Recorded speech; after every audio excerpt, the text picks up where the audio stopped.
राम राम दोस्तों, ज्योतिष के इस खास कार्यक्रम में फिर से आपका स्वागत है। कन्या वालों के लिए ये वीडियो विशेष है। 30 अक्टूबर 2023 को राहु केतु के राशि परिवर्तन का कन्या वर्गों वालों पर क्या प्रभाव पड़ेगा, इसकी चर्चा इस वीडियो में रहेगी।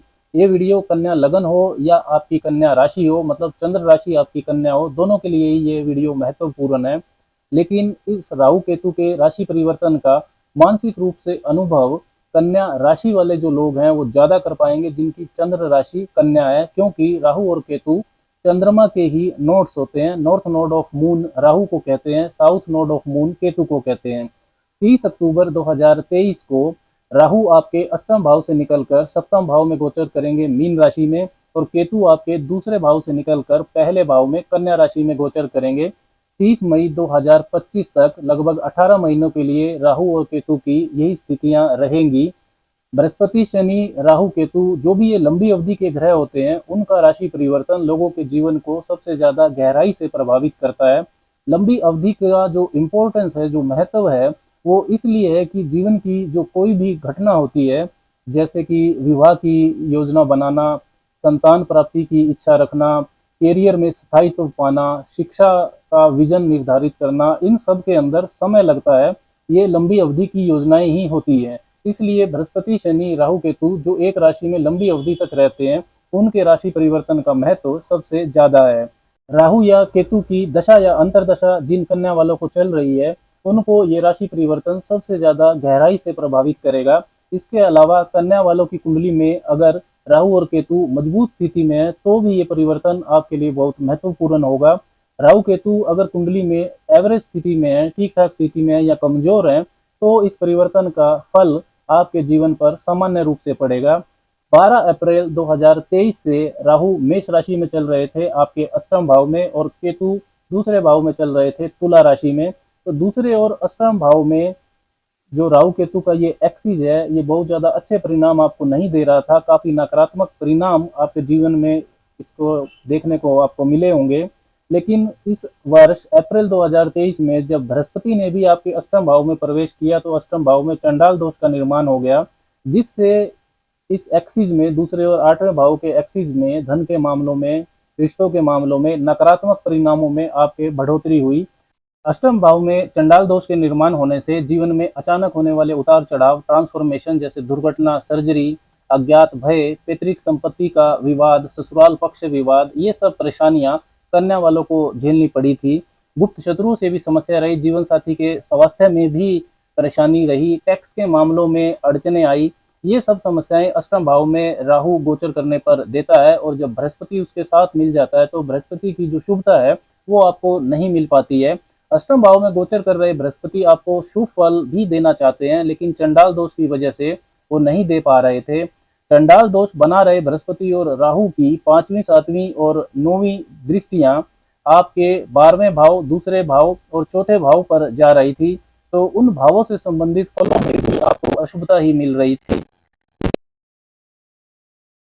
अगर आप जाना चाहते हैं तो उसमें भी अड़चने आ रही थी। फिजूल खर्चे, गलत इन्वेस्टमेंट से आपका धन बर्बाद हो रहा था। प्रॉपर्टी, वाहन के मामलों में अचानक समस्याएं उत्पन्न हो रही थी। माता के सहयोग में कमी हो रही थी। माता के स्वास्थ्य पर भी आपका धन खर्च हुआ, उससे परेशानी हुई। मानसिक शांति, सुख के अनुभव में आपको कमी देखने को मिल रही थी। इसके साथ ही दूसरे भाव में आपके केतु चल रहे थे, तो कुटुंब परिवार से आपको सहयोग नहीं मिल रहा था। वाणी में आपके कटुता आ गई थी, जिससे आपके रिलेशन, आपका व्यवहार खराब हो रहा था। धन की बचत के मामलों में भी आप लापरवाही कर रहे थे। पर 30 अक्टूबर 2023 को ये सब स्थितियां बदलने वाली हैं। राहु आपके सप्तम भाव में प्रवेश कर जाएंगे, अष्टम भाव से निकलकर मीन राशि में संचरण करेंगे, और केतु दूसरे भाव से निकलकर आपके पहले भाव में गोचर करेंगे, कन्या राशि में। इस बदलाव से सबसे बड़ा फायदा ये होगा कि जो दूसरे और आठवें भाव का एक्सिस है, अर्नड मनी और अनअर्नड मनी से संबंधित, वो चंडाल दोष से मुक्त हो जाएगा। इसके बाद बृहस्पति की दृष्टियों का जो शुभ प्रभाव है वो भी आपको मिलने लगेगा। राहु के अष्टम भाव में निकल जाने से बृहस्पति अकेले अष्टम भाव में संचरण करेंगे। तो बृहस्पति का ये जो प्रभाव रहेगा अष्टम भाव पर, बड़े बुजुर्गों की सहायता से पैतृक संपत्ति विवाद को हल करके लाभ आपको दिलवा सकता है। ससुराल पक्ष से संबंध और सहयोग अच्छे होने लगेंगे। अकल्ट, तंत्र मंत्र का काम कर रहे लोगों को इसका विशेष फायदा होगा। बृहस्पति की पांचवी दृष्टि यहाँ से 12वें भाव पर जाएगी तो विदेश जाने या विदेश से संबंधित व्यवसायों में ये विशेष लाभ आपको देगी। अनावश्यक खर्चों में आपके कमी होगी। निवेश का, इन्वेस्टमेंट्स का सही रिटर्न आपको मिलने लगेगा। बृहस्पति की सातवीं दृष्टि दूसरे भाव पर जाएगी तो धन की बचत, प्रोस्पेरिटी को ये बढ़ाएगी। प्रोस्पेरिटी के कारक होते हैं बृहस्पति, वाणी आपकी प्रभावशाली हो जाएगी। परिवार का सहयोग आपका बढ़ने लगेगा। बृहस्पति की नौवीं स्वग्रही दृष्टि आपके चौथे भाव पर जाएगी तो अचानक से नया घर, प्रॉपर्टी का लाभ बृहस्पति का ये प्रभाव आपको दिलवा सकता है। मानसिक शांति आपकी बढ़ेगी। माता से सुख सहयोग भी आपका बढ़ेगा। नया वाहन अगर लेना चाहते हैं तो ले पाएंगे। 30 अक्टूबर 2023 से राहु आपके सातवें भाव में गोचर करेंगे, मीन राशि में, जो कि द्विस्व भाव राशि होती है। सातवां भाव होता है साझेदारियों का, पार्टनरशिप्स का। वैवाहिक जीवन भी एक पार्टनरशिप होती है, इसलिए विवाह, वैवाहिक जीवन सातवें भाव से देखा जाता है। व्यापार, व्यापारिक साझेदारियां भी सातवें भाव से देखी जाती है। काम वासना भी सातवें भाव से देखी जाती है। इच्छाओं का भाव होता है सातवां भाव। बिजनेस, व्यापार में चालाक और हमेशा असंतुष्ट रहने वाला राहु महत्वाकांक्षी सोच देगा आपको। अचानक से तरक्की करना चाहेंगे आप। व्यापारिक उन्नति भी देगा। नई बिजनेस अपॉर्चुनिटीज सामने आएंगी। लंबी व्यापारिक यात्रा के भी योग आपके बनेंगे। व्यापार आप विदेश में फैलाना चाहेंगे, उसमें सफलता भी मिलेगी। बिजनेस पार्टनरशिप में विस्तार के नए नए अवसर आपके सामने आएंगे। लेकिन पार्टनरशिप, चाहे वैवाहिक जीवन हो या व्यापारिक साझेदारी हो, इसमें आपको सावधानी भी रखनी होगी, क्योंकि राहु एक ऐसी सोच देगा आपको कि जो रिलेशनशिप है वो आपकी शर्तों पर चले। साझेदारियों में संतुलन बनाने पर आपको मेहनत करनी होगी। बिजनेस पार्टनर्स तथा पुराने कस्टमर से वाद विवाद आपका हो सकता है। साझेदारी में धोखा भी हो सकता है, इसका आपको ध्यान रखना होगा। सातवें भाव में गोचर कर रहा राहु सेक्सुअल डिजायर्स को बढ़ाएगा। वैवाहिक जीवन में असंतुष्टि का भाव देगा। एक्स्ट्रा मैरिटल अफेयर्स की तरफ आप जा सकते हैं। चरित्र का आपको ध्यान रखना होगा। जो अविवाहित कन्या वाले विवाह का प्रयास कर रहे हैं, उनको इस 18 महीने के दौरान सावधानी रखनी होगी। बातें आपसे छुपाई जा सकती हैं। राहु परायापन, फॉरेननेस का भी कारक है, तो बाहरी लोगों की दखलंदाजी आपके निजी जीवन में बढ़ेगी। राहु की पांचवी दृष्टि आपके 11वें भाव पर जाएगी तो जो व्यावसायिक नेटवर्क सर्कल है वो आपका बढ़ेगा। प्रभावशाली लोगों के संपर्क में आप आएंगे। आय के नए साधन बनाने के आइडियाज भी राहु आपको देगा।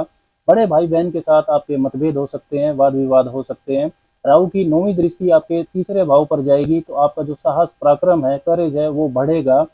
Sales, marketing, social media, communication, संचार के क्षेत्रों से जुड़े कन्या वालों को इसका लाभ भी होगा। भाई बंधुओं और पड़ोसियों से आपका वाद विवाद हो सकता है, इसका आपको ध्यान रखना होगा। आप उन पर डोमिनेट करना चाहेंगे। जिन कन्या वालों को कान की समस्या है, ईयर प्रॉब्लम्स, उनको विशेष ध्यान रखने की जरूरत भी रहेगी। पहले भाव में केतु आपके संचरण करेंगे, राहु से ठीक विपरीत, तो आध्यात्मिक उत्थान, स्पिरिचुअल इंक्लिनेशन के लिए प्रभाव ये शुभ रहेगा। गुप्त साधनाएं, philosophy, psychology, research, meditation, psychic healing, विदेशी भाषाएं सीखना और आयुर्वेद के क्षेत्र से जुड़े कन्या वालों को केतु शुभता प्रदान करेंगे। केतु के पहले भाव में गोचर करने से भौतिक जीवन से संबंधित नकारात्मक विचार भी आपके मन में आएंगे। केतु स्वास्थ्य के प्रति लापरवाही भी देगा। आपकी सोच, थॉट प्रोसेस में दुविधा देगा। आपके व्यक्तित्व पर बिना दिमाग का ग्रह गोचर करेगा, तो जो भी आप निर्णय लेंगे, काम करेंगे, उसके लंबे समय के परिणामों के बारे में नहीं सोचेंगे। इन सब बातों का आपको ध्यान रखना होगा। केतु की पांचवी दृष्टि आपके पंचम भाव पर जाएगी तो विशेष रूप से जो कन्या राशि वाली महिलाएं हैं, जो संतान पाने का प्रयास कर रही हैं, उन्हें सावधान रहना होगा। सीजेरियन सेक्शन, मिसकैरेज की घटनाओं में केतु का प्रभाव वृद्धि करेगा। केतु की नवम दृष्टि आपके 9वें भाव पर जाएगी तो पिता व गुरु तुल्य व्यक्तियों से वाद विवाद आप ना करें, इस तरीके की संभावनाएं आपके साथ बनेंगी। राहु का जो अशुभ प्रभाव है सप्तम भाव में गोचर करने पर रिश्तों और साझेदारियों से संबंधित, ये अशुभ प्रभाव 1 मई 2024 तक ज्यादा देखने को मिलेगा, क्योंकि तब तक बृहस्पति यानी कि राहु के राशि स्वामी, राहु के डिस्पोजिटर अष्टम भाव में गोचर करेंगे। उसके बाद बृहस्पति नवम भाव में चले जाएंगे तो उनकी शुभता बढ़ेगी, तो राहु के नकारात्मक परिणामों में आपको कमी देखने को मिलेगी। फिर भी राहु केतु के नकारात्मक परिणाम को कम करने के लिए कन्या वालों को कुछ उपाय करने चाहिए। किसी भी तरह के ध्यान यानी कि मेडिटेशन से आपको जरूर जुड़ना चाहिए और श्री राधा कृष्ण की संयुक्त पूजा आपको करनी चाहिए। घी का दीपक जलाकर अगर मधुराष्टकम का पाठ करते हैं तो रिश्तों को संभालने में आसानी होगी। राम राम।